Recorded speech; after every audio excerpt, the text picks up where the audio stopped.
بسم اللہ الرحمن الرحیم۔ ہمارے چینل میں خوش آمدید۔ میں نے جب سے کرائے کا یہ مکان لیا تھا مجھے سوتے وقت عجیب سی آوازیں آتی رہتی تھیں جس کی وجہ سے میں سو نہیں پاتا تھا۔ میں اس عجیب سی بے چینی سے تنگ آ گیا تھا کیونکہ رات کو میں ٹھیک سے سو نہیں پاتا اور صبح کو اٹھ کر میں آئس کریم بیچنے چلا جاتا تو کھڑے کھڑے ہی میری آنکھیں خود بخود بند ہونے لگتی تھیں۔ ایک رات میں اپنے اس گھر میں سو رہا تھا جب مجھے کسی کے زور زور سے رونے کی آوازیں آنے لگیں۔ میں فوراً اٹھ گیا، دروازہ کھولا تو مجھے کوئی بھی نظر نہیں آ رہا تھا۔ یہ گھر اکیلا تھا جو 3 کمروں پر مشتمل تھا۔ میں نے ادھر ادھر ہر چیز چھان ماری مگر کوئی بھی نظر نہ آیا۔ اب میرا دل خوف سے لرز رہا تھا، کہیں نہ کہیں میرے ساتھ کچھ غلط ہو رہا تھا۔ پھر اس رات جب میں سویا تو ایک زوردار چیخ سے میری آنکھ کھل گئی۔ مجھے سیڑھیوں پر کسی کے بھاگنے کی آوازیں آنے لگیں۔ میں ان آہٹوں کو محسوس کرتا ہوا جلدی جلدی سے سیڑھیوں کو پار کرتا ہوا اوپر آیا تو جس چیز سے میرا سامنا ہوا اسے دیکھ کر میری روح تک لرز گئی کیونکہ وہ ایک زخمی لڑکی تھی۔ ناظرین، اگر آپ کو آج کی یہ کہانی اچھی لگی ہو تو ویڈیو کو لائک ضرور کریں۔ اگر آپ کو ایسی دہشت ناک دل کو جکڑ دینے والی کہانیاں پسند ہیں تو ایسی ایک کہانی روزانہ سننے کے لیے ہمارے چینل کو سبسکرائب کریں۔ میرا نام عبدالقدیر ہے۔ میں ایک 22 سال کا نوجوان ہوں۔ میرا تعلق ایک بے حد غریب گھرانے سے تھا۔ 4 جوان بہنیں اور ایک بوڑھی ماں جن کا بوجھ میرے ہی سر پر تھا۔ ابا کی اچانک ہونے والی موت نے ہم سب کو بری طرح سے ہلا کے رکھ دیا تھا۔ میں نے میٹرک تک تعلیم حاصل کی، آگے پڑھنے کے لیے میں شہر جانا چاہتا تھا مگر ابا کی موت کے بعد میرا یہ خواب ادھورا ہی رہ گیا۔ پھر جب میں 4 بہنوں کی طرف دیکھتا تو اپنے کندھوں پر اتنا زیادہ بوجھ محسوس کرتا جو مجھے ایک قدم بھی اٹھانے نہ دیتا تھا۔ اپنی تمام خواہشوں کو اپنے سینے کے اندر ہی دبا لیا۔ اب میں نے فیصلہ کر لیا تھا کہ آگے کی زندگی انہی کی ذمہ داریوں کو نبھاتے ہوئے گزاروں گا تاکہ میری بوڑھی ماں کو اس عمر میں سکون کی زندگی مہیا کر سکوں۔ ایک جوان بیٹا ہونے کے ناطے میرا یہ فرض تھا کہ میں اپنی ماں کا احسانوں کا بدلہ انہیں سکھ بھری زندگی مہیا کر کے نبھاؤں۔ میری ماں نے بھی ساری عمر محنت مشقت کر کے ہی میرے ابا کا زندگی کی گاڑی چلانے میں ہاتھ بٹایا تھا۔ میں نے جب سے ہوش سنبھالا تھا اماں کو سلائی مشین چلاتے ہوئے ہی دیکھا تھا۔ اکلوتا بیٹا ہونے کے ناطے اماں مجھ سے بے حد پیار کرتی تھیں۔ کھانے میں سب سے اچھی چیز وہ میرے لیے ایک کونے میں چھپا کر رکھ دیتی۔ میری بہنوں کو روکھی سوکھی کھلا دیتی مگر گھر میں جو بھی سالن پکتا اس میں سے اچھی بوٹی میرے لیے نکالتی۔ اکثر میری بہنیں اماں سے اس بات پر غصہ کرتی تھیں کہ اماں، بھائی کے لیے تو ہر چیز میں سے آپ سب سے زیادہ رکھتی ہیں جبکہ ہمیں تھوڑی تھوڑی سی دیتی ہیں۔ تو اماں انہیں کہتی کہ کل کو یہی بڑا ہو کر میرا سہارا بنے گا، تم لوگ تو اپنے اپنے گھر چلی جاؤ گی، یہ میرے بڑھاپے کا سہارا بنے گا۔ اماں کی یہ بات سن کر میرا دل فخر سے خوش ہو جاتا کہ اماں مجھے اپنا سہارا مانتی ہیں۔ میرا نمبر بہنوں میں 3 نمبر پر تھا۔ 2 میری بڑی بہنیں تھیں جبکہ 2 مجھ سے چھوٹی تھیں۔ ابا کی ایک چھوٹی سی دکان تھی جس پر وہ آئس کریم اور کولڈ ڈرنک بیچا کرتے تھے۔ سردیوں میں ابا کا کاروبار بالکل ٹھپ ہو کر رہ جاتا تھا جبکہ گرمیوں میں ابا کا یہی کام چمک اٹھتا تھا اور عروج پر ہوتا تھا۔ اماں نے اب چھوٹی بہنوں کو کالج میں داخل کروا دیا تھا۔ جب اچانک ہی ابا کی موت ہوئی تو ہم سب بہت صدمے کا شکار ہوئے۔ پھر اماں نے مجھے سمجھایا کہ اب ہم سب تیرے ہی سہارے پر ہیں، تو اپنے ابا کی دکان کھول لے اور ان کے کاروبار کو بند ہونے سے بچا لے۔ یہ گھر کرائے کا تھا اور غیر آباد علاقے میں تھا، اسی لیے ابا کو یہاں سے بہت دور دکان پر جانا پڑتا تھا جس کے لیے ابا سائیکل کا استعمال کرتے تھے۔ پھر ایک دن میں نے اماں سے کہا کہ ہمیں یہ گھر بیچ کر کسی آبادی کے علاقے میں کرائے پر گھر لے لینا چاہیے اور دکان کو بھی تھوڑا بڑا کر دینا چاہیے جس کو چلا کر ہم اپنا گزارا کر سکیں اور گھر کا کرایہ بآسانی دے سکیں۔ اماں کو میری یہ بات ٹھیک لگی۔ پھر ہم نے اس گھر کو بیچا۔ یہ گھر کیونکہ غیر آباد علاقے میں تھا اور کچا تھا اس وجہ سے کچھ خاص رقم تو ہمارے ہاتھ نہ آئی مگر جتنے پیسے تھے ان سے ہم نے ایک آبادی والے علاقے میں چھوٹی سی دکان لے لی اور گھر کرائے کا لے لیا۔ اس گھر میں ایک عجیب بات یہ تھی کہ ویسے تو یہ گھر پکا تھا اور 3 کمروں پر مشتمل تھا۔ ایک بڑا سا ٹی وی لاؤنج تھا جس میں صوفے وغیرہ بھی رکھے ہوئے تھے مگر یوں معلوم ہوتا تھا جیسے کبھی بھی یہاں کوئی انسان نہیں رہے۔ میرا ایک کلاس فیلو تھا جس سے کہہ کر میں نے یہ گھر کرائے پر لیا تھا۔ اس نے کچھ دن بعد ہی مجھے اس گھر کی چابی دے دی۔ جب میں نے اس سے مالک مکان کا کہا تو کہنے لگا کہ کرایہ تم مجھے دے دینا، میں خود ہی مالک مکان کو دے دوں گا کیونکہ وہ میرے ابا کا دوست ہے۔ ویسے بھی وہ کسی سے ملتا جلتا نہیں ہے، ہمیشہ اپنے کاروبار کے سلسلے میں شہر سے باہر رہتا ہے۔ یہ گھر اس نے صرف بنوایا تھا، آج تک کرائے پر نہیں چڑھا۔ تمہیں جو مناسب لگے وہ کرایہ تم مجھے دے دینا۔ مجھے اس کی بات ٹھیک لگی۔ میں نے چابی لے کر وہ گھر کھول کر اپنا سامان شفٹ کیا۔ پھر اگلے دن میں اپنی ماں اور بہنوں کے ساتھ اس گھر میں آ کر رہنے لگا۔ مگر حیرت کی بات یہ تھی کہ جیسے ہی میں رات کو سویا اور اندھیرا چار سو پھیلا تو مجھے آہستہ آہستہ کسی کے رونے کی آواز آنے لگی۔ پہلے تو میں سمجھا کہ شاید میری بہنوں یا اماں میں سے کوئی ہے جس کو اپنے گھر سے بچھڑنے کا غم ہے، مگر وہ سب آرام سے سو رہے تھے۔ میں کمرے سے نکل کر باہر آیا اور ادھر ادھر جائزہ لینے لگا کہ یہ رونے کی آواز کہاں سے آ رہی ہے۔ مجھے ہر چیز ہی اپنی جگہ پر ملی، کوئی بھی یہاں پر موجود نہیں تھا۔ میری راتوں کی نیند کئی دن سے پوری نہیں ہو پا رہی تھی۔ دن کے وقت مجھے اپنی دکان پر بیٹھے بیٹھے ہی نیند آ جاتی تھی۔ مجھے اپنا سر بہت زیادہ بھاری محسوس ہونے لگا تھا۔ پھر ایک دن دکان پر بیٹھے ہوئے میں نے اپنے اسی دوست کو فون کیا جس کے توسط سے مجھے یہ گھر کرائے پر ملا تھا۔ اس نے مجھ سے کہا کہ یہ سب کچھ تھکاوٹ کی وجہ سے ہو رہا ہے، تم کام کا زیادہ پریشر لے رہے ہو جس کی وجہ سے بے آرامی کے باعث تمہیں یہ سب کچھ محسوس ہو رہا ہے۔ اکثر ایسا ہوتا ہے، نیند پوری نہ ہونے کی وجہ سے انسان کو غیر معمولی حرکات ہوتی ہوئی دکھائی دیتی ہیں۔ اس نے کہا میں تمہیں ایک ڈاکٹر کا نمبر دیتا ہوں، تم اس سے رجوع کرو۔ جب اس نے مجھے ڈاکٹر کا نمبر دیا تو میں اگلے دن ہی اس ڈاکٹر کے پاس آ گیا، اسے اپنی ساری حالت کے متعلق بتایا۔ اس نے مجھے کچھ نیند کی دوائیں اور کچھ خوراک لکھ کر دی۔ اماں نے جب میرے ہاتھ میں وہ دوائیں دیکھیں تو بہت پریشان ہونے لگی۔ میں اماں اور بہنوں کو اس بارے میں کچھ نہیں بتانا چاہتا تھا کیونکہ میرے پاس فی الحال دوسرا گھر بھی نہیں تھا اور اتنی جلدی بندوبست بھی نہیں کر سکتا تھا۔ یہاں کے آس پاس کے تمام گھر کرائے پر چڑھے ہوئے تھے، جو تقریباً سب لوگ ہماری ہی طرح دوسرے گاؤں سے آ کر یہاں بسے تھے۔ میں وہ دوائیاں لے کر رات کو سو گیا۔ مجھے وقتی آرام آ جاتا مگر بے چینی ابھی بھی میرے دل میں گھر کیے ہوئے تھی۔ پھر ایک دن ایک محلے کا آدمی میرے گھر کے پاس سے گزرا تو میں نے اسے روک کر پوچھا کہ بھائی یہاں پر کوئی آسیب وغیرہ کا معاملہ کسی نے دیکھا ہے؟ تو وہ کہنے لگا کہ ہم تو اتنے عرصے سے یہاں پر ہیں، کوئی بھی ایسی حرکت ہوتے ہوئے نہیں دیکھی۔ اس کا مطلب تھا کہ ان کے گھروں میں اس چیز کا کوئی سایہ وغیرہ نہیں تھا، یہ واحد گھر تھا جس میں یہ ساری حرکتیں ہو رہی تھیں۔ اب میری پریشانی میں مزید اضافہ ہو رہا تھا۔ پھر میں سوچنے لگا کہ کیوں نہ میں کسی عامل وغیرہ سے اس کے متعلق بات کروں۔ میرا کام میں بھی بالکل دل نہیں لگ رہا تھا۔ رات کا کھانا کھا کر میں نے ساری دوائیاں بھی کھا لی، اپنے بستر پر چادر لے کر سو گیا۔ ابھی آدھی رات کا پہر گزرا تھا جب مجھے پھر سے وہی رونے کی آوازیں آنے لگیں، مگر دوائیوں کی غنودگی کی وجہ سے میری آنکھیں بوجھل ہو رہی تھیں جس وجہ سے میں آنکھیں نہیں کھول پا رہا تھا۔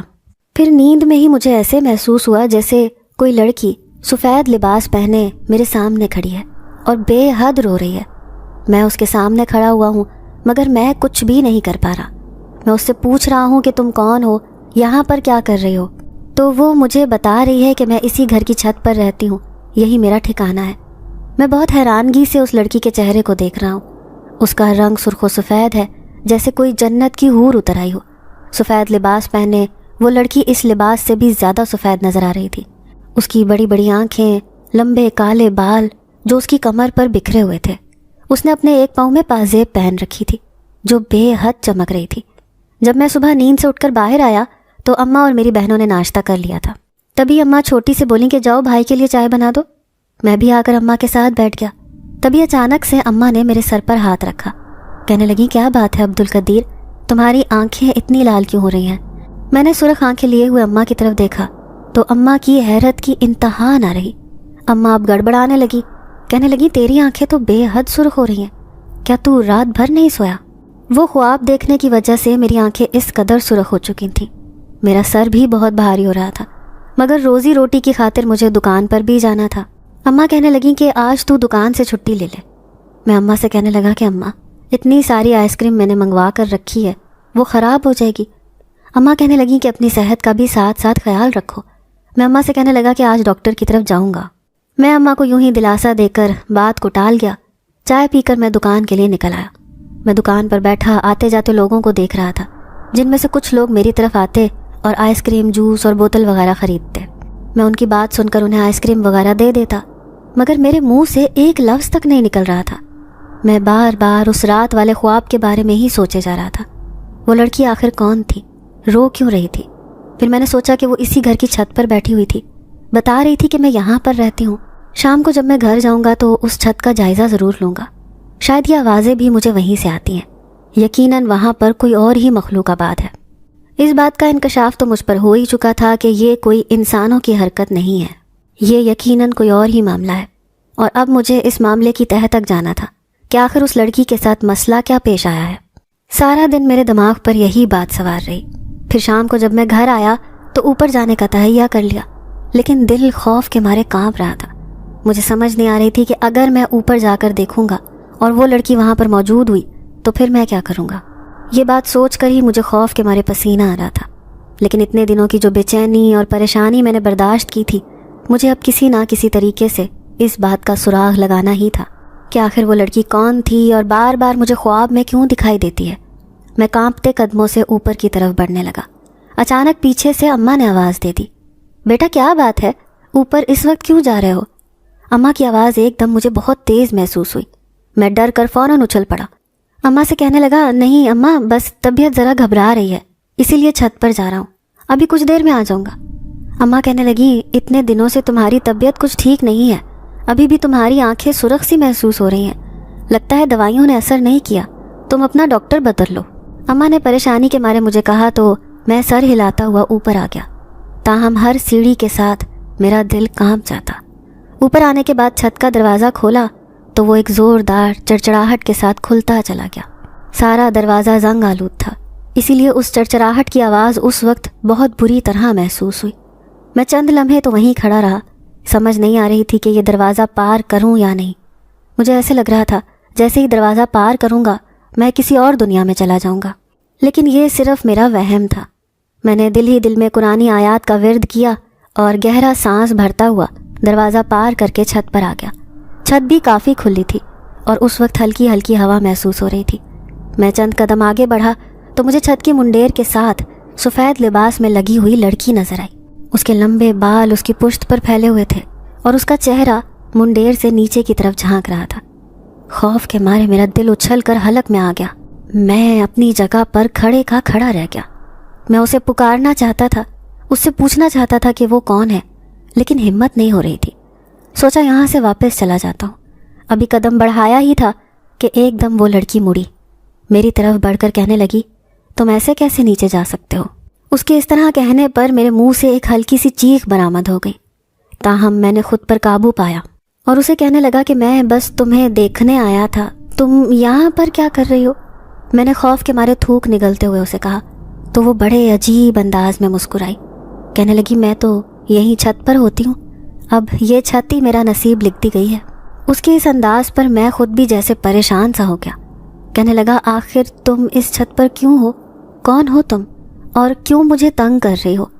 میں تمہاری وجہ سے کتنی راتوں تک نہیں سو سکا، اور پھر جس طرح کل میرے خواب میں آ کر تم نے مجھے پریشان کیا، مجھے سمجھ نہیں آ رہی آخر تم مجھ سے کیا چاہتی ہو۔ وہ لڑکی میری طرف دیکھتی رہی، کہنے لگی، میں جانتی ہوں تم پریشان ہو، لیکن تم نہیں جانتے کہ میں کتنی پریشانی کے بعد یہاں تک پہنچی ہوں۔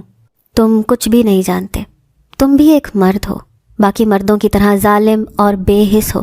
جاؤ دفع ہو جاؤ یہاں سے، اس سے پہلے کہ میں تمہارے ساتھ کچھ برا کر دوں، تم یہاں سے دفع ہو جاؤ۔ اس لڑکی نے غصے میں چلاتے ہوئے کہا اور ساتھ ہی مجھے ایک زوردار دھکا دے دیا۔ میں سیڑھیوں کی طرف گرتے گرتے بچا۔ میں نے خود کو بہت مشکل سے قابو کیا اور خوف کے مارے کانپتا ہوا نیچے اتر آیا۔ میں کسی طرح سیڑھیاں اتر کر نیچے آیا، یہ میں ہی جانتا تھا۔ میرا رنگ زرد پڑ چکا تھا۔ اماں نے جب میری یہ حالت دیکھی تو پوچھنے لگی کہ آخر ہوا کیا ہے، تم اتنے پیلے پڑے ہوئے ہو؟ لیکن میں چپ چاپ اماں کا چہرہ دیکھتا رہا، زبان سے ایک لفظ نہ نکلا۔ مجھے سمجھ نہیں آ رہی تھی کہ وہ لڑکی ایک دم اتنے غصے میں کیوں آ گئی، اور پھر اس نے سارے مردوں کو برا بھلا کیوں کہا۔ مردوں سے اس کا کیا لینا دینا تھا؟ وہ کیوں دنیا کے سب مردوں کو ایک جیسا گن رہی تھی؟ اس لڑکی کی باتیں میرے دماغ میں چکرا رہی تھیں، لیکن اب ایک بات کا تو پتہ چل گیا تھا کہ چھت پر واقعی کوئی لڑکی موجود تھی، اور پچھلے دنوں میں گھر کے اندر جو غیر معمولی واقعات ہوئے تھے وہ سب اس لڑکی کی وجہ سے ہی ہوئے تھے۔ لیکن ایک بات کی سمجھ نہیں آ رہی تھی کہ آخر وہ چھت پر کیا کر رہی ہے، اور دوسرا وہ میرے سامنے کیوں آئی۔ تاہم اس رات مجھے بخار نے گھیر لیا۔ شدید پریشانی اور خوف کی وجہ سے مجھے بخار ہو گیا۔ اگلے دن میں چاہنے کے باوجود بھی دکان نہیں کھول سکا، کیونکہ اماں مجھے کسی بھی طور بستر سے اترنے ہی نہیں دے رہی تھیں، جبکہ میں دکان پر جانا چاہتا تھا، کیونکہ مجھے پتا تھا کہ اس طرح میرا نقصان بھی ہو سکتا ہے۔ لیکن اماں نے مجھے ڈپٹ کر بٹھا دیا، کہنے لگی کہ زندگی اور صحت سے بڑھ کر کوئی چیز نہیں ہے، آرام سے بیٹھے رہو جب تک تمہاری طبیعت ٹھیک نہیں ہو جاتی۔ اب میں تمہیں باہر ایک قدم بھی نہیں نکالنے دوں گی۔ اماں نے مجھے محبت سے ڈانٹ کر لٹا دیا۔ میں بھی آنکھیں موند کر لیٹ گیا۔ مجھے اب اس لڑکی کی پریشانی کے ساتھ ساتھ اپنے کام کی بھی پریشانی تھی۔ اگر میں آج دکان پر نہیں گیا تھا تو پھر لازمی بات ہے کہ میرا کچھ نہ کچھ نقصان تو ہوا ہوگا، لیکن میں نے یہ کہہ کر ساری بات اللہ پر چھوڑ دی کہ اللہ مالک ہے۔ چپ چاپ آنکھیں موند کر لیٹ گیا۔ بخار سے ٹھیک ہونے میں مجھے 2 دن لگ گئے، لیکن کمزوری ابھی بھی باقی تھی۔ 2 دن چونکہ دکان بند رہی، کافی ہرج ہو چکا تھا، اسی لیے آج میں اماں کو بتائے بغیر دکان پر چلا آیا۔ دکان پر میرا کافی سامان خراب ہو چکا تھا۔ مجھے آئس کریم کے لیے دوبارہ آرڈر بک کروانا پڑا۔ اب میرے پاس کچھ ہی چیزیں پڑی ہوئی تھیں اور اس کی بھی کوئی خاص سیل نہیں ہو رہی تھی۔ میں خاموشی سے سر جھکائے دکان کے کاؤنٹر پر بیٹھا ہوا تھا، لیکن بار بار دھیان اس لڑکی کی طرف ہی جا رہا تھا جو اپنی کوئی پریشانی مجھے بتانا چاہتی تھی، لیکن مجھے اس بات کی بھی سمجھ نہیں آ رہی تھی کہ آخر وہ مجھ سے کیا چاہتی ہے۔ تاہم میں نے ایک بات تو طے کر لی تھی کہ کسی دن اوپر جا کر میں اس سے تفصیل سے پوچھوں گا آخر اس کا مسئلہ کیا ہے اور وہ اس طرح سے کیوں بھٹکتی پھر رہی ہے۔ 2 دن تک تو میں کافی مصروف رہا، پھر جیسے ہی فرصت میسر ہوئی تو میں فوراً چھت کی سیڑھیاں چڑھایا۔ چھت پر وہ ویسے ہی منڈیر سے جھانکتی ہوئی دکھائی دی۔ آج بھی اس کے بال اس کی پشت پر پھیلے ہوئے تھے اور سفید لباس قدرے میلا سا ہو رہا تھا۔ ایسے لگ رہا تھا جیسے وہ کافی دیر سے وہیں پر کھڑی ہے۔ آج تو اس نے میری طرف رخ بھی نہیں موڑا تھا۔ میں چند لمحے اس کے پیچھے کھڑا بس اسے دیکھتا رہا، پھر ایک طرف سے مخاطب کیا، کہا سنو، میری بات سنو۔ مجھے اس کا نام تو نہیں پتا تھا، لیکن میں نے اس طرح ہی کام چلا لیا۔ وہ میری بات سن کر مجھے دیکھنے لگی۔ میں نے کہا آخر تم اس چھت پر کیوں رہتی ہو؟ تم مجھے بتا کیوں نہیں دیتی کہ تم مجھے کیوں تنگ کر رہی ہو؟ کیا بات ہے؟ کس وجہ سے تم یہاں پر ہو؟ میں نے ضد ہوتے ہوئے اس جنزادی سے پوچھا تو وہ چند لمحے مجھے دیکھتی رہی، پھر کہنے لگی میں تمہیں اپنے بارے میں کیا بتاؤں؟ میں نے کیا کیا کچھ جھیلا ہے اور کیا کیا کچھ برداشت کیا ہے، تم یہ بات سوچ بھی نہیں سکتے۔ اس نے دکھ بھرے لہجے میں کہتے ہوئے مجھے دیکھا تو میں خود بھی جیسے ملول سا ہو گیا۔ میں نے اسے کہا کہ دنیا میں بہت سارے دکھ اور سکھ دیکھنے پڑتے ہیں، لیکن مجھے اندازہ نہیں ہے کہ آخر تمہارے ساتھ ایسا کیا گزرا ہے جو تم اتنی دل آزردہ ہو اور تم یہاں سے جانا نہیں چاہ رہے ہو۔ میں نے اس جنزادی سے پوچھا تو وہ چند لمحے میری طرف دیکھتی رہی، پھر کہنے لگی تم بھی تو ایک مرد ہو، میں تمہارے اوپر یقین نہیں کرتی، لیکن نہ جانے کیا بات ہے، تم سے بات کر کے پھر بھی اچھا لگا۔ اس جنزادی کی یہ بات سن کر میں مسکرا دیا۔ اسے کہا کہ مجھے اپنے بارے میں بتاؤ تو صحیح، میں تمہاری مدد نہ کر سکا تو شاید تمہارے دل کا بوجھ ہی ہلکا ہو جائے۔ اس جنزادی کو میں نے کہا تو وہ خاموش ہو گئی، لیکن کچھ نہیں بولی، پھر چند لمحوں کے بعد وہاں سے چلی گئی۔ میں چھت پر ادھر ادھر اسے ڈھونڈتا رہ گیا۔ مجھے ایسا لگ رہا تھا جیسے آج وہ مجھے اپنے بارے میں سب کچھ بتا دے گی، لیکن اس لڑکی کے منہ سے ایک لفظ نہیں نکلا۔ نہ جانے کیا بات تھی جو وہ اتنی پریشان اور آزردہ تھی، نہ جانے اسے ایسا کون سا دکھ پہنچا تھا جس نے اسے اتنا پریشان کر رکھا تھا۔ میں یہ سوچتا ہوا نیچے چلا آیا۔ اپنے کمرے میں اپنے بستر پر آ کر بھی بار بار میرا دھیان اس لڑکی کی طرف ہی جاتا رہا۔ میں جو اس کے بارے میں جاننا چاہتا تھا، آخر اس کے ساتھ ایسا کیا واقعہ پیش آیا جس نے اسے مردوں سے اتنا متنفر کر دیا تھا؟ آخر وہ کیا بات تھی؟ میں یہ سوچ کر ہی رہ گیا۔ اس رات گھر میں کوئی بھی غیر معمولی واقعہ نہیں ہوا۔ شاید وہ اپنی موجودگی کے بارے میں مجھے بتانا چاہتی تھی، تو اب چونکہ مجھے معلوم ہو گیا تھا اس لیے اس نے آج کی رات کوئی ایسی حرکت نہیں کی جو غیر معمولی ہو۔ حالانکہ میں لاشعوری طور پر منتظر ہی رہا، لیکن ایسا کچھ بھی پیش نہیں آیا۔ اگلے 2 دن گھر میں کافی سکون سے گزرے۔ اب تو میرا کام بھی دوبارہ سے چل نکلا تھا۔ بیماری کی وجہ سے جو 3-4 دن کا میرے کام کا حرج ہوا تھا، اب وہ کافی بہتر ہو گیا تھا۔ اب میں کافی مطمئن تھا اور صحت کے حوالے سے بھی میری طبیعت اب کافی بہتر تھی۔ لیکن ایک شام پھر گھر میں کچھ ایسا ہوا جس نے سب کو ہلا کے رکھ دیا۔ اس شام میری چھوٹی بہن چھت پر کپڑے پھیلانے گئی تو اسے وہاں پر وہی سفید لباس والی لڑکی دکھائی دی۔ اس کے بال اس کی پشت پر پھیلے ہوئے تھے اور اسی طرح وہ منڈیر کے اوپر کھڑی تھی۔ میری بہن نے جب اسے دیکھا تو خوف زدہ ہو گئی، چلاتی ہوئی نیچے چلی گئی۔ میں ابھی گھر میں داخل ہوا ہی تھا جب اسے اس طرح چلاتے ہوئے دیکھا تو بے ساختہ اس کی طرف دوڑا، پوچھا کیا ہوا، تم ایسے کیوں چلا رہی ہو؟ میں نے حواس باختگی کے عالم میں اس سے پوچھا۔ اس کی آنکھیں خوف سے پھیلی ہوئی تھیں، اس سے بولا بھی نہیں جا رہا تھا۔ اس نے سیڑھیوں کی طرف اشارہ کرتے ہوئے کہا، بھائی وہ وہاں پر۔ یہ کہتے ہوئے وہ میری باہوں میں ہی بے ہوش ہو کر گر گئی۔ میں گھبرا گیا، اسے فوراً اٹھا کر اندر بستر پر لٹایا۔ اماں سے پوچھا، اماں اسے کیا ہوا ہے؟ اماں کہنے لگی، مجھے تو معلوم نہیں، یہ تو چھت پر کپڑے پھیلانے گئی تھی، وہاں سے چلاتی ہوئی نیچے بھاگی آئی ہے، تبھی تم آ گئے۔ اماں نے کہا تو میں فوراً سمجھ گیا کہ یقیناً اس نے اس لڑکی کو دیکھ لیا ہوگا۔ میں کچھ سوچتے ہوئے باہر کی طرف چلا آیا۔ اماں نے اس کے اوپر پانی کے چھینٹے مارے۔ تھوڑی دیر بعد میری بہن کو ہوش آ گیا، تاہم وہ ابھی بھی کافی خوفزدہ تھی۔ پھر اس نے وہی بتایا جو میں سمجھ رہا تھا۔ اس نے اس چھت پر اسی سفید لباس والی لڑکی کو دیکھا تھا، تاہم میں نے اسے سمجھا دیا اور کہا کہ گھبرانے والی کوئی بات نہیں ہے، تم پریشان مت ہو۔ وہ حیرانی سے میری طرف دیکھتی رہی، جبکہ میں اس سے نظریں چراتا ہوا اوپر چھت پر آ گیا۔ میں آج یہ سوچ کر ہی چھت پر آیا تھا کہ آج جو بھی ہو میں اس سے پوچھ کر رہوں گا کہ آخر تم یہاں پر کیوں ہو اور کیوں اس طرح ہمیں پریشان کر رہی ہو۔ یہی سوچتا ہوا میں چھت پر آیا تو وہ چھت کے بیچوں بیچ زمین پر بیٹھی ہوئی تھی۔ اس کی آنکھوں میں آنسو تھے، اس کے بال اس کے چہرے پر گر رہے تھے۔ تھوڑی دیر بعد وہ اپنے آنسو صاف کرتی، پھر دوبارہ رونے لگتی۔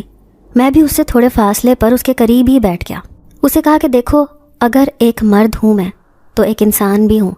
شاید زندگی میں کبھی کسی مرد نے تمہارے ساتھ کوئی اچھا سلوک کیا ہو، اسی مرد کے واسطے تم مجھے سچ سچ بتاؤ، میں تمہاری مدد کرنا چاہتا ہوں۔ آخر تمہارے ساتھ کیا ہوا ہے جس کی وجہ سے تم اتنی پریشان اور دکھی ہو؟ میں نے اسے حوصلہ دلاتے ہوئے اس سے پوچھا۔ وہ بدستور رو رہی تھی، بار بار اپنے آنسو صاف کر رہی تھی۔ میں چند لمحے بے بسی سے اسے دیکھتا رہا، پھر کچھ دیر بعد وہ اپنے آنسو صاف کر کے جیسے ایک فیصلے پر پہنچی۔ کہنے لگی، تم جاننا چاہتے ہو کہ آخر وہ کیا بات ہے جس نے مجھے مردوں سے اتنا متنفر کیا ہوا ہے؟ میں یہاں پر کیا کر رہی ہوں؟ تم جاننا چاہتے ہو نا کہ میرے ساتھ کیا گزرا؟ اس لڑکی نے مجھ سے پوچھا تو میں نے فوراً ہاں میں سر ہلا دیا۔ تو کہنے لگی، ٹھیک ہے، میں تمہیں بتاتی ہوں، پھر تم خود ہی فیصلہ کرنا کہ مردوں سے نفرت میں سچی ہوں یا جھوٹی۔ تمہیں خود اس بات کا اندازہ ہو جائے گا۔ اس لڑکی نے کہا تو میں نے اسے حوصلہ دیتے ہوئے کہا کہ تم بالکل ٹھیک کہہ رہی ہو، تم جو بھی مجھے بتاؤ گی مجھے اس پر یقین ہے کہ وہ سچ ہوگا۔ لیکن میں تمہیں ایک بات کہنا چاہتا ہوں، دنیا کے سب مرد ایک جیسے نہیں ہوتے۔ کوئی تمہارا باپ بھی ہوگا، کوئی بھائی بھی ہوگا، وہ بھی تو ایک مرد ہے نا، انہوں نے تو تمہارے ساتھ اچھا سلوک کیا ہوگا۔ ان کے اچھے سلوک کو دیکھو، ساری انگلیاں ایک جیسی نہیں ہوتی۔ میں نے اسے وضاحت دیتے ہوئے کہا تو وہ خاموش سی ہو گئی، پھر کہنے لگی کہ یہ چند برس پہلے کی بات ہے۔ میں بھی ایک شوخ اور چنچل سی لڑکی ہوتی تھی، شرارتی اور نٹ کھٹ سی، جسے ٹک کر بیٹھنا آتا ہی نہیں تھا، جو ہر وقت شرارتیں کرتی رہتی، اپنی شرارتوں سے دوسروں کی ناک میں دم کیے رکھتی۔ میں 2 بھائیوں کی اکلوتی بہن تھی، اس کے علاوہ اماں ابا کی بھی بے حد لاڈلی تھی۔ چونکہ میں گھر میں سب سے چھوٹی تھی، اس لیے میرے ناز نخرے بھی خوب اٹھائے گئے۔ پیار محبت کا تو کوئی شمار ہی نہیں تھا۔ میں اگر اپنے آپ کو دنیا کی خوش قسمت لڑکی سمجھوں تو یہ غلط نہیں ہوگا۔ میں اسی پیار محبت کی چھایا میں جوان ہوتی گئی، اور اب میں اپنے ماں باپ کی محبت کے سائے تلے پلتی رہی۔ ساتھ ساتھ میں تعلیم بھی حاصل کر رہی تھی۔ انہی دنوں میں ہمارے گھر کے سامنے والے گھر کے اوپر والے پورشن میں ایک فیملی آ کر آباد ہوئی۔ ان کا ایک بیٹا تھا، کافی خوبصورت اور جوان تھا۔ وہ کہیں پر نوکری کرتا تھا۔ یوں ہی آتے جاتے اکثر وہ مجھے دیکھتا تو گہری نگاہوں سے دیکھتا ہی رہتا۔ مجھے شروع میں بہت برا لگتا، اس کا انداز مجھے بہت عجیب سا لگتا، میں اپنے آپ میں سمٹ کر رہ جاتی۔ لیکن پھر کچھ وقت گزرنے کے بعد مجھے اس کا انداز اچھا لگنے لگا۔ میں جیسے اس کی منتظر رہنے لگی، اس کی نگاہیں مجھے اچھی لگنے لگی۔ اور پھر اس نے جب میرے انداز میں اپنائیت دیکھی تو اس نے مجھے ایک خط پھینکا۔ میں کاغذ کا وہ رکا دیکھ کر پریشان ہو گئی، میرے اوپر گھبراہٹ طاری ہو گئی، کیونکہ آج تک میں نے ایسا کبھی نہیں کیا تھا۔ لیکن اب چونکہ یہ پہلی بار ہو رہا تھا، اس لیے مجھے گھبراہٹ جلدی طاری ہو جاتی تھی۔ میں نے فوراً سے وہ کاغذ کا ٹکڑا اٹھا کر مٹھی میں بند کر کے اپنے دوپٹے میں چھپا لیا، پھر کمرے میں آ کر دروازہ بند کر کے اسے پڑھا۔ اس لڑکے نے اپنی بےتابیوں کا حال لکھا تھا، اپنے دل کا حال دل کھول کر بتایا تھا۔ میں وہ پڑھ کر خوش ہو رہی تھی، دل میں گدگدی سی ہو رہی تھی۔ میرے جذبات بھی اس سے کچھ مختلف نہیں تھے۔ میں نے بھی اسے فوراً جوابی خط لکھ دیا۔ مجھے اس بات کا اندازہ ہی نہیں تھا کہ میں کیا کھیل کھیلنے جا رہی ہوں اور کون سے راستے پر چل نکلی ہوں۔ اس کے بعد تو پھر خط و کتابت کا سلسلہ شروع ہو گیا۔ وہ اکثر اپنا حال دل اس میں لکھ دیتا اور میں اپنے دل کی بات اس سے کہتی تھی۔ یوں ہماری محبت پروان چڑھنے لگی۔ اب ایک وقت یہ آ گیا تھا کہ ہم ایک دوسرے کے بغیر رہ نہیں سکتے تھے۔ میں ہر وقت اس کے خیالوں میں گھری رہتی۔ پڑھائی سے بھی میرا دل اچاٹ ہو گیا تھا، گھر سے بھی میں مکمل طور پر بیگانہ ہو چکی تھی۔ امی اکثر مجھ سے پوچھتی، کہتی کہ تم کن خیالوں میں کھوئی رہتی ہو، آخر تمہاری توجہ کہاں ہوتی ہے؟ لیکن میں چپ چاپ ان کی شکل دیکھتی رہتی، کچھ نہ بولتی۔ میں انہیں کیا بتاتی کہ میں محبت کے کون سے راستے پر چل نکلی ہوں۔ وقت اسی طرح گزرتا رہا اور پھر ایک دن اس لڑکے نے مجھے ملنے کے لیے کہا۔ میں خود اس سے ملنا چاہتی تھی۔ فوراً سے پہلے میں نے حامی بھر لی، یہ سوچے سمجھے بنا کہ نہ جانے میرے ساتھ کیا ہوگا، اور اگر میرے گھر والوں کو اس سب کے بارے میں معلوم ہوگا تو وہ کیا سمجھیں گے۔ میں نے فوراً اس سے ملنے کی حامی بھر لی۔ پھر ہم نے ایک دن طے کیا اور یوں وقت مقررہ پر میں امی سے سہیلی کے گھر جانے کا بہانہ کر کے نکلی۔ سڑک کے اسٹاپ پر اس نے مجھے لے لیا۔ یوں ہم دونوں ایک ریسٹورنٹ میں چلے گئے۔ اب میں تھوڑا گھبرا رہی تھی۔ میں نے اپنے چہرے پر نقاب کر لیا تھا کیونکہ مجھے اس بات کا ڈر تھا کہ اگر میرے ابو یا دونوں بھائیوں میں سے کسی نے دیکھ لیا یا کسی رشتہ دار نے دیکھ لیا تو وہ کیا سمجھے گا۔ مجھے اب اس بات سے خوف محسوس ہو رہا تھا۔ تاہم ہم دونوں وہاں پر کافی دیر بیٹھے رہے، ایک دوسرے کے ساتھ باتیں کرتے رہے۔ پہلی بار ملنے کے بعد ہماری جھجک کم ہو گئی، ایک دوسرے کے لیے ہماری محبت اور بڑھ گئی۔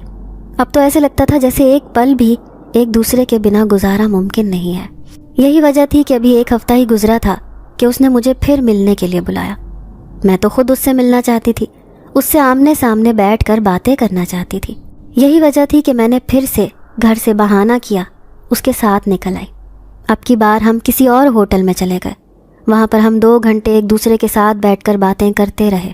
کھانا کھا کر پھر گھر واپس آ گئے۔ ابھی تک تو گھر والوں میں سے کسی کو مجھ پر شک نہیں ہوا تھا اور نہ ہی میں نے ہونے دیا تھا، لیکن اب میرے بدلتے ہوئے اطوار امی کو تشویش میں ڈال رہے تھے۔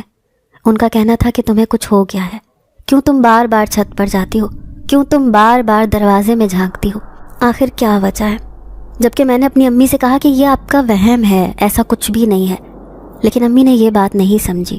انہیں بدستور مجھ پر شک رہا۔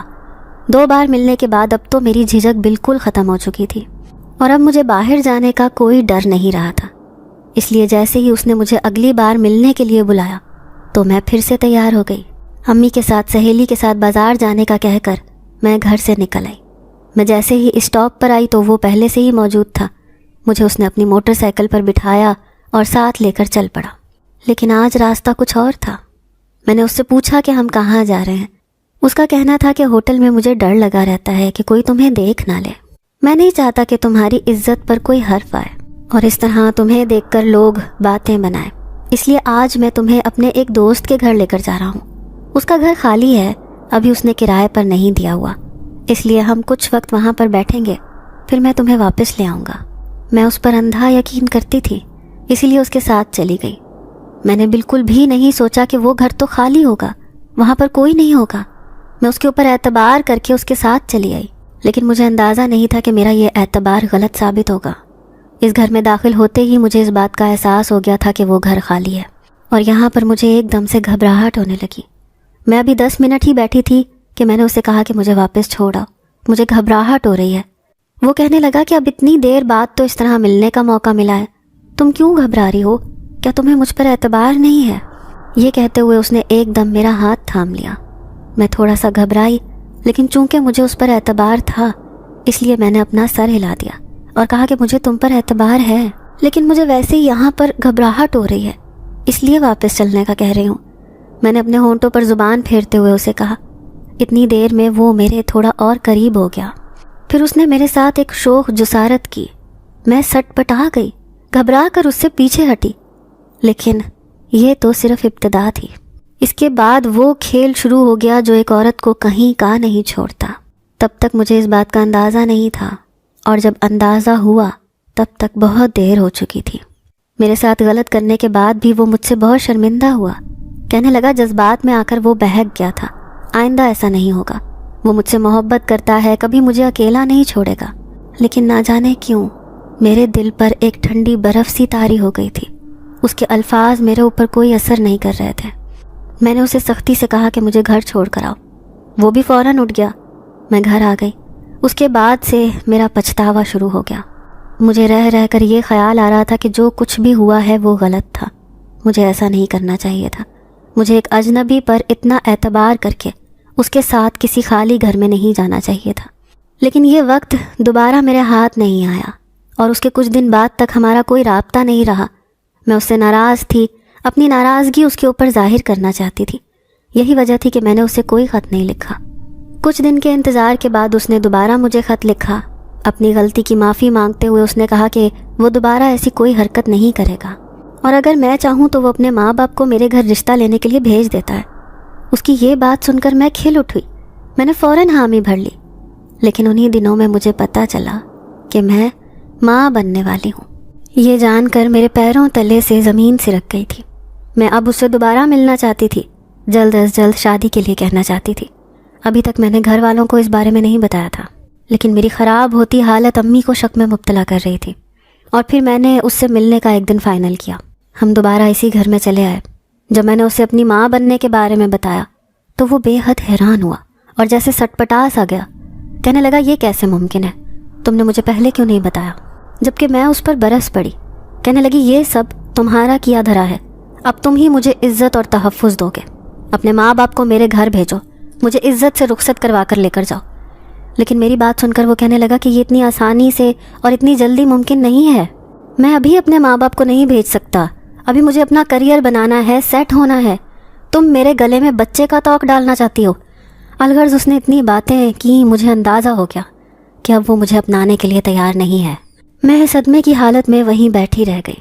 وہ وہاں سے چلا گیا، مجھے وہیں چھوڑ کر وہ اس گھر سے نکل گیا، اور جب میرے پاس کوئی راستہ نہیں بچا تو میں نے اس چھت سے کود کر خودکشی کر لی۔ میں نے خود اپنی جان لے لی۔ اس دن کے بعد سے میں اسی گھر میں ہوں، یہیں پر بھٹکتی پھر رہی ہوں، تکلیف کے ساتھ رہ رہی ہوں۔ میں منتظر ہوں کہ کب وہ یہاں پر آئے اور میں اس سے اپنا بدلہ لوں۔ اس لڑکی نے اپنی دردناک کہانی ختم کرتے ہوئے کہا تو میں تعصب سے اسے دیکھتا رہ گیا۔ کہنے لگا کہ مجھے بہت افسوس ہوا ہے تمہاری یہ کہانی سن کر، مجھے خود اپنے مرد ہونے پر شرمندگی ہو رہی ہے، لیکن اس میں تمہاری بھی غلطی ہے۔ تمہیں اپنے ماں باپ کو دھوکہ نہیں دینا چاہیے تھا، تمہیں ایک غیر مرد پر اتنا بھروسہ نہیں کرنا چاہیے تھا کہ اس کے ساتھ تنہائی میں ملنے کے لیے تم چلی آؤ۔ تم جانتی ہو نا، تنہائی میں مرد اور عورت کا ساتھ آگ کا کھیل ہوتا ہے جو فوراً بھڑک اٹھتا ہے۔ تمہیں چاہیے تھا تم اپنا خیال رکھتی، اپنے آپ کو سنبھال کر رکھتی، لیکن اب جو کچھ ہوا وہ بدلا تو نہیں جا سکتا۔ اس میں سراسر نقصان تمہارا اور تمہارے ماں باپ کا ہوا۔ وہ لڑکا تو آج بھی کہیں آزاد گھوم رہا ہوگا، اور نہ جانے اب تک وہ کتنی لڑکیوں کی زندگی برباد کر چکا ہوگا۔ میں نے اس جن زادی سے کہا تو وہ بھی سر جھکا گئی۔ کہنے لگی بس اسی وجہ سے تم مردوں سے میرا اعتبار اٹھ گیا ہے۔ اس نے تعصب سے کہا اور پھر خاموشی سے وہاں سے چلی گئی، جبکہ میں اس کے جانے کے بعد بھی کافی دیر تک وہیں پر بیٹھا رہا، اس کے بارے میں سوچتا رہا۔ اگلے دن میں شام کے وقت جب گھر آیا تو گھر والوں کے لیے آئس کریم لے کر آیا۔ میں نے ایک آئس کریم اپنے پاس چھپا لی، چھپ کر اوپر لے آیا۔ وہ سامنے ہی منڈیر کے پاس کھڑی تھی، نہ جانے کیوں وہ ہمیشہ وہیں پر کھڑی ہوتی تھی۔ میں نے وہ آئس کریم اس کی طرف بڑھائی، کہا یہ لو، اب چونکہ ہماری دوستی ہو چکی ہے تو دوستی کی وجہ سے کچھ میٹھا تو بنتا ہے، یہ میں تمہارے لیے خاص طور پر لے کر آیا ہوں۔ اس نے وہ آئس کریم تھامتے ہوئے میری طرف بڑی مشکور سی نظروں سے دیکھا تو میں مسکرا دیا۔ وہ بڑے شوق سے آئس کریم کھانے لگی، میں دلچسپی سے اسے دیکھتا رہا۔ اب اکثر ہی ایسا ہونے لگا، میں اکثر اس کے لیے آئس کریم لے کر آتا، چھپ کر اسے اوپر پکڑا دیتا۔ وہ آئس کریم بہت شوق سے کھانے لگی تھی، اکثر مجھ سے فرمائش کر کے اپنی پسند کا فلیور منگوا لیتی، میں بھی اسے لا دیتا تھا۔ جب میں نے اسے آئس کریم کھلانی شروع کی تب سے میرے حالات بہت بہتر ہونا شروع ہو گئے تھے۔ کام میں اتنی برکت پڑ گئی تھی کہ میں خود بھی حیران ہوتا تھا اور دیکھتا تھا کہ نہ جانے اللہ نے مجھے کہاں کہاں سے نوازنا شروع کر دیا تھا۔ میرے گھر کے حالات بھی اب کافی بہتر ہو گئے تھے۔ یہی وجہ تھی کہ جیسے ہی میرا ہاتھ تھوڑا سا سیدھا ہوا میں نے اس گھر کو چھوڑنے کی ٹھان لی۔ یہی بات جب میں نے اس لڑکی سے کہی تو وہ اداس ہو گئی، کہنے لگی تم یہ گھر چھوڑ کر چلے جاؤ گے، یہاں پر نہ جانے کون آئے، وہ مجھے یہاں سے نکال دیں گے۔ اس کی یہ بات سن کر میں نے اسے دیکھا اور کہا سنو، تمہیں بھی یہاں سے چلے جانا چاہیے، یہ جگہ تمہارے لیے نہیں ہے، تم کب تک یہاں پر بھٹکتی رہو گی۔ اس کی یہ بات سن کر میں نے اسے دیکھا اور کہا سنو، تمہیں بھی یہاں سے چلے جانا چاہیے، یہ جگہ تمہارے لیے نہیں ہے، تم کب تک یہاں پر بھٹکتی رہو گی۔ اب جب کہ تم اس دنیا میں نہیں رہی تو اپنی دنیا میں تمہیں واپس چلے جانا چاہیے، یہاں پر تمہارے لیے رہنا ٹھیک نہیں ہے۔ میں آج نہیں تو کل یہ گھر چھوڑ کر چلا جاؤں گا، تم اگر میرے ساتھ بھی آنا چاہو تو کب تک رہو گی، اس لیے تمہارے حق میں یہی بہتر ہے کہ تم واپس اپنی دنیا میں چلی جاؤ، اپنے اصل تک پہنچ جاؤ۔ میں نے اسے سمجھاتے ہوئے کہا تو وہ خاموشی سے میری طرف دیکھتی رہی، کچھ نہ بولی۔ اس کی یہی بات مجھے بری لگتی تھی، وہ موقع پر کچھ نہیں بولتی تھی، خاموش رہتی تھی۔ اب بھی ایسا ہی ہوا، جب اس نے کوئی جواب نہیں دیا تو میں بھی چپ کر گیا۔ لیکن پھر جب کچھ دنوں کے بعد میں نے یہ گھر بدل لیا اور ایک نیا گھر خرید لیا، اب میں اپنا ذاتی گھر میں رہ رہا تھا۔ یہ چھوٹا سا 2 کمروں کا گھر تھا،